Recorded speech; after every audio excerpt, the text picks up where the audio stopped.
கண்டிப்பாக வாரத்தில் ஒரு நாளாவது எடுக்க வேண்டிய காய்கறி வகையில் கீரை வகைகளும் ஒன்று. இன்றைக்கி நம்ம மணத்தக்காளி கீரை வச்சு ஒரு சூப்பரான துவையல் எப்படி பண்ணுறதுன்னு பார்க்கலாம். இது ரொம்ப ரொம்ப டேஸ்ட்டாக இருக்கும்.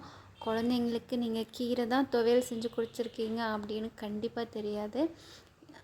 அந்த அளவுக்கு இது ரொம்பவே நல்லாயிருக்கும். வாங்க இது எப்படி பண்ணுறதுன்னு பார்க்கலாம். மணத்தக்காளி வாங்கி அதோட இலையை மட்டும் இந்த மாதிரி எல்லாத்தையும் கிள்ளி க்ளீன் பண்ணி எடுத்துக்கோங்க.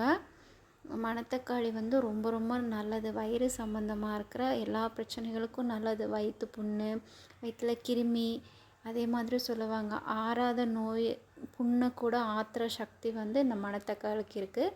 வாங்க இதை எப்படி பண்ணுறதுன்னு பார்க்கலாம். கடாயில் நான் இன்றைக்கி நல்லெண்ணெய் சேர்த்துருக்கேன்.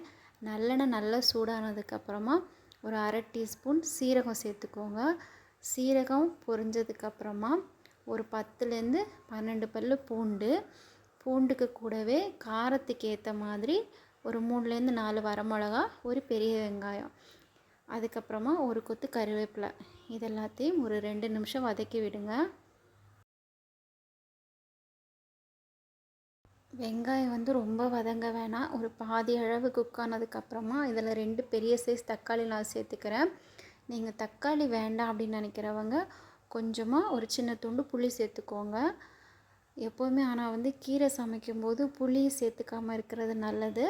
ஆனால் எங்கள் வீட்டில் தக்காளி சேர்த்தும் பண்ணுவாங்க, புளி சேர்த்தும் பண்ணுவாங்க. இதில் உங்களுக்கு எது கன்வீனியண்ட்டாக இருக்கோ அதை நீங்கள் இதில் ஆட் பண்ணிக்கோங்க. நான் இதில் 2 தக்காளி சேர்த்துருக்கேன்.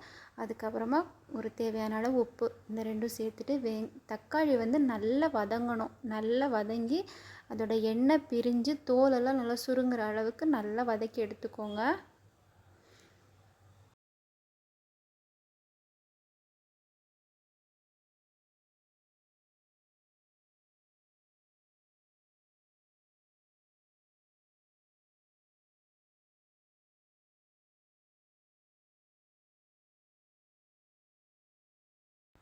தக்காளி இந்த அளவுக்கு வதங்கினதுக்கப்புறமா நம்ம இதில் க்ளீன் பண்ணி வச்சுருக்கிற மணத்தக்காளி கீரையோட இலையை சேர்த்துக்கலாம். இது மணத்தக்காளி கீரைன்னு சொல்லுவாங்க, மிளகு தக்காளி கீரைன்னு சொல்லுவாங்க. ஸோ இதை எல்லா இலையும் சேர்த்துட்டு இதை அப்படியே கலக்கிறதுக்கு முன்னாடி ஒரு 2 நிமிஷம் மூடி வச்சு வேக வைங்க.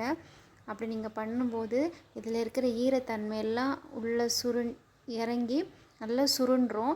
அதுக்கப்புறம் நம்மளுக்கு இதை கலந்து விடுறதுக்கு ரொம்ப ஈஸியாக இருக்கும். ஸோ இந்த மாதிரி ட்ரை பண்ணி பாருங்கள். கீரை அப்படி தான் நல்லா வேகணும். அதனால் லோ ஃப்ளேமில் வச்சு இதை குக் பண்ணுங்கள்.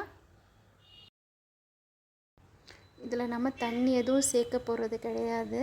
கீரை வேக வேக கீரையில் எப்போவுமே தண்ணி இருக்கும்.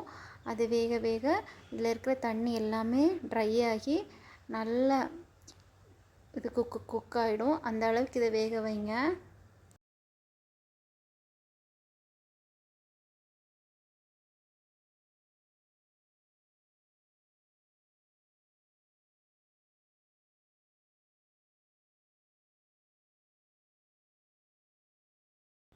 இந்த அளவுக்கு நல்லா ட்ரை ஆகி வெந்ததுக்கப்புறமா அடுப்பை ஆஃப் பண்ணிவிட்டு இதில் நான் ஒரு அரை மூடி தேங்காய் சேர்த்துக்கிறேன். அடுப்பை ஆஃப் பண்ணிவிட்டு நம்ம தேங்காய் சேர்த்துட்டு ஒரு வாட்டி கலந்து விட்டுட்டு இது ஒரு 2 நிமிஷம் ஆற வச்சுக்கோங்க. இது நல்லா ஆறுனதுக்கப்புறமா இதை மிக்ஸி ஜாருக்கு மாற்றிட்டு கொஞ்சம் நம்ம துவையல் சம்மந்தி சொல்லுவாங்கள்ல, அந்த மாதிரி கொரப்பாக, ரொம்ப நைஸாகவும் வேண்டாம், ரொம்ப கொரப்பாக இருக்கிற மாதிரி வேண்டாம். சட்னி பதத்துக்கு இதை நல்லா அரைச்சி எடுத்துக்கோங்க. தண்ணி எதுவும் சேர்க்கக்கூடாது.